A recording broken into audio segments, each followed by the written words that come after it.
vision Prag impact এজনক গ্ৰেপ্তাৰ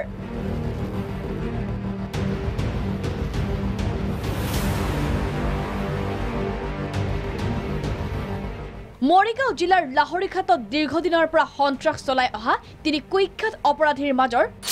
এজনক গ্ৰেপ্তাৰ কৰিলে লাহৰীঘাট আৰক্ষীয়ে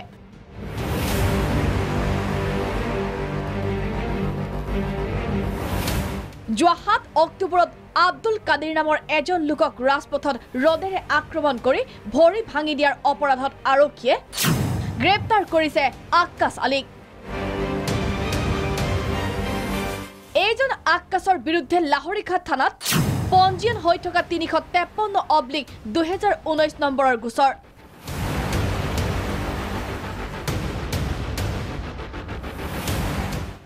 তাৰ ভিত্তিতে মঙলবাৰে লাহৰীঘাট আৰক্ষীয়ে আক্কাছক গ্ৰেপ্তাৰ কৰি জেললৈ প্ৰেৰণ কৰে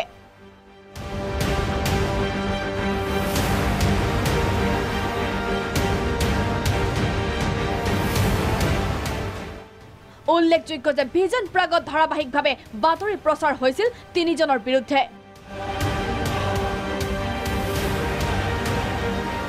সেইসকল হল অসম গণ পৰিষদৰ স্থানীয় নেতা গুলজাৰ হুছেইন কমৰুল হুছেইন আৰু আক্কাছ আলীৰ বিৰুদ্ধে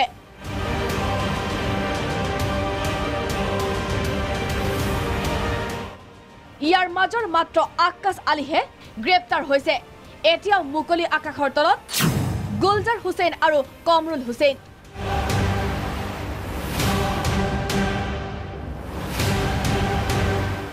কিয়নো এইজন গুলজাৰ হুছেইনৰ বিৰুদ্ধে এগৰাকী যুৱতীয়ে ন্যায়ৰ পৰা বঞ্চিত হোৱাৰ লগতে অশ্লীল প্ৰস্তাৱ দিয়াৰ বাবে থানাত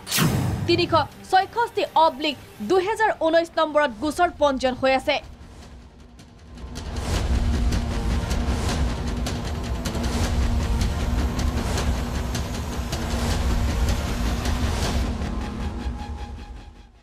এই একেটা গোচৰতে নাম হাঙুৰ খাই আছে কমৰুল হুছেইনৰ কিন্তু এই দুজনক এতিয়াও গ্ৰেপ্তাৰ কৰা নাই মৰিগাঁও আৰক্ষীয়ে যাক লৈ প্ৰতিক্ৰিয়া দল সংগঠনৰ আমি লক্ষ্য কৰিছোঁ লাহৰীঘাটৰ বান গৰাখহনীয়া আৰু সেই অঞ্চলত চলি থকা দুৰ্নীতি প্ৰতিৰোধৰ কাৰণে যোৱা সময়ছোৱাত প্ৰাগ নিউজে ধাৰাবাহিকভাৱে নিৰপেক্ষ ভূমিকা লৈ বাতৰি পৰিৱেশন কৰি আহিছে আৰু লাহৰীঘাট থানাত গোচৰত অভিযুক্ত হৈ থকা ব্যক্তিসকলৰ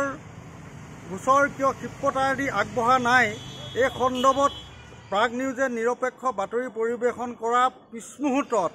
এই গণতান্ত্ৰিক মাধ্যমৰ চতুৰ্থ স্তম্ভ প্ৰাগ নিউজৰ বিৰুদ্ধে কিছু অভিযুক্তৰ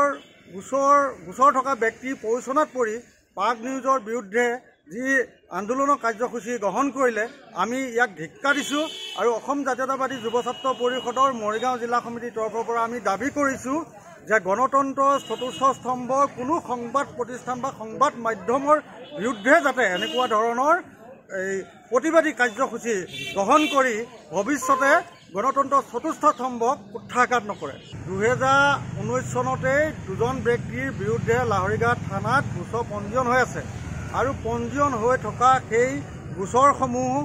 ক্ষিপ্ৰতাৰে যদি তদন্ত কৰিলেহেঁতেন আৰু দোষীক যদি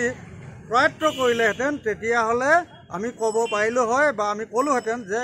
বিষয়বিলাক নিৰপেক্ষভাৱে চোৱা হৈছে এতিয়া লক্ষণীয় হ'ব যে এইজনক গ্ৰেপ্তাৰৰ ক্ষেত্ৰত লাহৰীঘাট আৰক্ষীয়ে কি ভূমিকা গ্ৰহণ কৰে লাহৰীঘাটৰ পৰা প্ৰণৱ গোস্বামী ৰিপৰ্ট প্ৰাগ নিউজ